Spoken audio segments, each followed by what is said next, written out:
Hello everyone, कैसे हैं आप सब। I hope you guys are good. Guys, कल हमने हिंदी व्याकरण की क्लास नंबर फर्स्ट की थी जिसमें हमने संज्ञा संज्ञा को कवर किया था। आज हम करने वाले क्लास नंबर सेकंड जिसमें हम सर्वनाम के बारे में पढ़ेंगे। सर्वनाम होता क्या है? संज्ञा के स्थान पर जिन शब्दों का प्रयोग किया जाता है वो क्या कहलाते हैं? हमारे सर्वनाम कहलाते हैं। सर्वनाम के जो भेद कितने होते हैं? सर्वनाम के अगर भेद पूछे तो कितने होते? 6। और जो अगर हमसे सर्वनाम की संख्या पूछे, ये इट मीन्स ये संख्या में कितने होते, तब लिखेंगे हम 11। जैसे 11 सर्वनाम संख्या में पूछे तब तो कितने होते? 11। और सर्वनाम के हमसे भेद पूछे तब होते हैं 6। जैसे मैं, हम, तुम, यह, वह, आप, कौन, कोई, कुछ। ये क्या है? सर्वनाम की संख्या 11। और भेद पूछे तब आएगा पुरुषवाचक सर्वनाम, निश्चयवाचक, अनिश्चयवाचक, संबंधवाचक, निजवाचक और प्रश्नवाचक। अब बात आती है इसकी परिभाषा की। सर्वनाम क्या होता है? संज्ञा के स्थान पर जिन शब्दों का प्रयोग किया जाता है वो क्या कहलाते हैं? सर्वनाम कहलाते हैं। जैसे मैं, हम, तुम, यह, वह, आप, कौन, कोई, ये सारे क्या है? सर्वनाम होते हैं। अब जैसे एग्जाम्पल से समझो। जैसे जैसे मैंने बोला राम खेल रहा है, राम सो रहा है, राम हंस रहा है, राम पढ़ रहा है। तो बार बार मैंने संज्ञा को यूज़ किया तो ये क्या है? बोलने में भी क्या है? थोड़ा ओड सा लग रहा है। अब इसकी जगह हम सर्वनाम का यूज़ करेंगे तो उससे क्या होगा?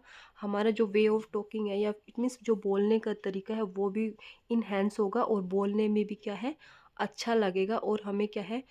कम शब्दों का यूज़ भी करना होगा। जैसे राम हंस रहा है तो उसके बाद हम बार बार राम ने बोल के हम जैसे बोल देंगे राम हंस रहा है, वह पढ़ रहा है, वह खेल रहा है, वह खाना खा रहा है। तो क्या है? उसकी जगह संज्ञा का यूज़ न करके बार बार संज्ञा का प्रयोग करने की बजाय हम जिन शब्दों का प्रयोग करते हैं वो क्या कहलाते हैं? हमारे सर्वनाम कहलाते। अब बात आती है सर्वनाम के भेद की। कितने भेद होते हैं सर्वनाम के? 6 भेद होते हैं। तो फर्स्ट पढ़ेंगे हम पुरुषवाचक सर्वनाम। जैसे कि नाम से ही क्लियर, पुरुषवाचक इट मीन्स जिस सर्वनाम का प्रयोग किसी व्यक्ति या फिर पुरुष के स्थान पर किया जाता है वो क्या कहलाते हैं? पुरुषवाचक सर्वनाम कहलाते हैं। पुरुषवाचक सर्वनाम को भी अब 3 पार्ट्स में डिवाइड कर दिया, या फिर इस कह सकते हैं इसके भी क्या है? 3 प्रकार होते हैं, उत्तम पुरुष, मध्यम पुरुष और अन्य पुरुष। उत्तम मीन्स जो क्या है? सबसे श्रेष्ठ हो। अब उत्तम सिंपल समझना, उत्तम क्या होता है? उत्तम या तो मैं हूँ या फिर हम है।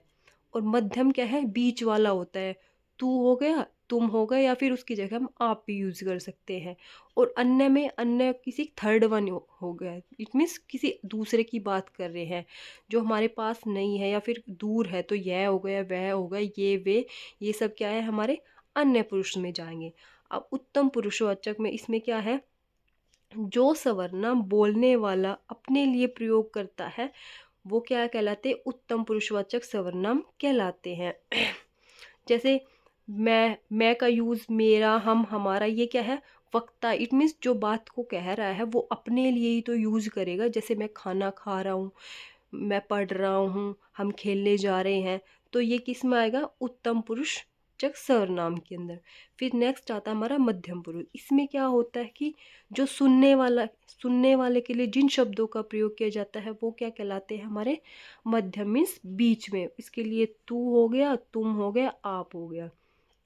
थर्ड आता है हमारा अन्य पुरुष। अन्य मीन्स किसी तीसरे के लिए, जो सर्वनाम किसी और के लिए प्रयोग होते हैं। इट मीन्स ना तो बोलने वाले के लिए या फिर ना सुनने वाले के लिए, इन दोनों को छोड़कर किसी तीसरे के लिए जिन शब्दों का प्रयोग किया जाता है वो क्या कहलाते हैं? अन्य पुरुष। जैसे यह हो गया, वह हो गया, ये वे, ये हमारे क्या है? अन्य पुरुष में जाएंगे। अब जैसे एग्जाम्पल देखो, तुम कहाँ थे।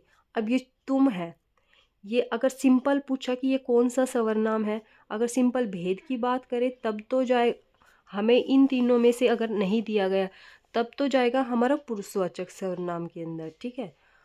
और अगर हमसे क्या है, ये ऑप्शन में भी दे रखा है, उत्तम पुरुष भी है, मध्यम पुरुष भी, अन्य पुरुष भी, और एक दो इधर से दे रखे, तब जाएगा ये हमारा किसके अंदर? तुम केस में आता है हमारा मध्यम पुरुष पुरुषवाचक सर्वनाम के अंदर।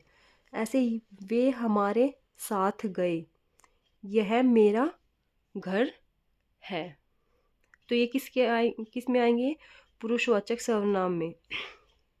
नेक्स्ट आता है हमारा निश्चयवाचक सर्वनाम। निश्चय मीन्स किसी निश्चित वस्तु की तरफ इशारा करते हैं या संकेत करते हैं, वो शब्द क्या कहलाते हैं? हमारे निश्चयवाचक सर्वनाम कहलाते हैं। देखो, वह सर्वनाम जो किसी खास व्यक्ति या वस्तु का बोध कराते हैं वो क्या कहलाते हैं? निश्चयवाचक सर्वनाम कहलाते हैं।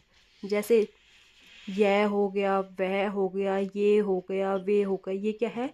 किसी निश्चित वस्तु या व्यक्ति या फिर स्थान की तरफ इशारा करते हैं, तो इनको क्या कहते हैं? हम निश्चयवाचक सर्वनाम कहलाते हैं। जो यह वह है ये क्या है? एक वचन को दिखाते हैं, और जो ये और वे होते हैं वो बहुवचन के लिए यूज होते हैं। अब क्या है, इनका यूज कैसे करते हैं? जैसे अगर यह और ये दिया है, ये तो क्या है कि कोई भी व्यक्ति, वस्तु या फिर स्थान जिसके बारे में हम बता रहे हैं वो यदि हमारे पास है तब तो हम इनका यूज़ करें। अगर वो हमसे दूर है तो हम वह या फिर वे का यूज करें अकॉर्डिंग टू एक वचन या फिर बहुवचन। जैसे उदाहरण देखो, यह घर मेरा है, तो ये क्या है? मैंने एक संकेत किया है कि ये घर है ना, ये क्या है? मेरा है। जैसे वे खेल रहे हैं, तो वे क्या है? दूर है मेरे से, तो मैंने क्या लगा दिया? वे खेल रहे हैं। वह मेरी पुस्तक है, पुस्तक क्या है? मेरी है। ये मैंने इशारा किया है किसी पर्टिकुलर पुस्तक की तरफ, और वह का यूज इसलिए किया है क्योंकि वह क्या है? मेरे पास नहीं है, मेरे से दूर है। अब इसी तरह जो निश्चयवाचक का अपोजिट है बिल्कुल अनिश्चयवाचक सर्वनाम। अनिश्चय मीन्स जो किसी खास व्यक्ति, वस्तु या स्थान के बारे में नहीं निश्चित जानकारी नहीं देते, वो क्या कहलाते हैं? अनिश्चयवाचक। उसमें कोई, कुछ, सब, सभी, ये सब आ जाते हैं। इसकी परिभाषा देखो, जो किसी व्यक्ति, वस्तु, स्थान के बारे में निश्चित जानकारी नहीं देते वो क्या कहलाते हैं? अनिश्चयवाचक सर्वनाम कहलाते हैं। इट मीन्स वो क्या है? किसी पर्टिकुलर, जैसे निश्चयवाचक में तो क्या था? किसी खास व्यक्ति, वस्तु की तरफ इशारा करते हैं, निश्चयवाचक होते। अनिश्चय में क्या है? बिल्कुल इसके विपरीत है। ये किसी खास व्यक्ति, वस्तु, स्थान के बारे में कोई जानकारी नहीं देते। इसमें क्या है कि इसमें कोई भी हो सकता है, कोई भी हो गया, कुछ हो गया, सभी भी आ सकते हैं। वो क्या है? अनिश्चयवाचक सर्वनाम में आता है। जैसे इसके उदाहरण कौन कौन से हो गए? कोई हो गया, कुछ हो गया, सब हो गया, सभी हो गया, कोई नहीं, आदि। अब इनको क्या है? वाक्य में प्रयोग करके समझेंगे। जैसे दरवाजे पर कोई खड़ा है। अब दरवाजे पर कोई खड़ा है, हमें नहीं पता कि वो कोई कौन है, हम उसके बारे में क्या है? नहीं, जानकारी नहीं है उसके बारे में, हमें नहीं पता कि वहाँ पर कौन खड़ा है। मैंने उसे कुछ नहीं बताया। अब मैंने उसे कुछ भी नहीं बताया, तो ये क्या है? इसमें कोई जानकारी हमें नहीं मिल रही। सभी ने परीक्षा उत्तीर्ण की। अब मुझे ये नहीं पता वो किस किस ने उत्तीर्ण की, बट क्या है? सभी ने परीक्षा उत्तीर्ण की, निश्चित नहीं पता। जैसे वहाँ कौन है, जैसे हम बोलते हैं ना सिंपली, वहाँ कौन है, तो हमें पता नहीं है वहाँ पर कौन है, कौन नहीं है। किसी की भी क्या है? निश्चित जानकारी नहीं होती है। फिर आता है हमारा संबंधवाचक सर्वनाम। संबंधवाचक में क्या होता है कि जो क्या है? शब्द क्या है कि संबंध को दर्शाते हैं, वो क्या कहलाते हैं? हमारे संबंधवाचक सर्वनाम कहलाते हैं। इट मीन्स परस्पर एक दूसरे के मध्य संबंध बताने वाले शब्द जो होते हैं वो क्या कहलाते हैं? संबंधवाचक सर्वनाम कहलाते हैं। जैसे एग्जाम्पल देखो, जो, सो, जैसा, वैसा, जिसकी, उसकी, जहाँ, वहाँ, ये क्या है? संबंध को दर्शाते हैं।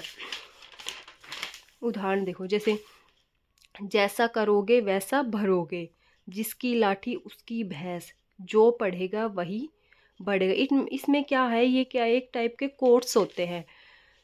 जैसे जैसा, वैसा, जिसकी, उसकी, जो, सो, जो, वही, ये क्या है? संबंध को बताते हैं। फिर आते हैं हमारे प्रश्नवाचक सर्वनाम। प्रश्नवाचक में क्या है? इसमें क्या है? प्रश्न पूछा जाता है। जिनका प्रयोग क्या है? प्रश्न पूछने के लिए किया जाता है, वो क्या कहलाते हैं? हमारे प्रश्नवाचक सर्वनाम कहलाते हैं।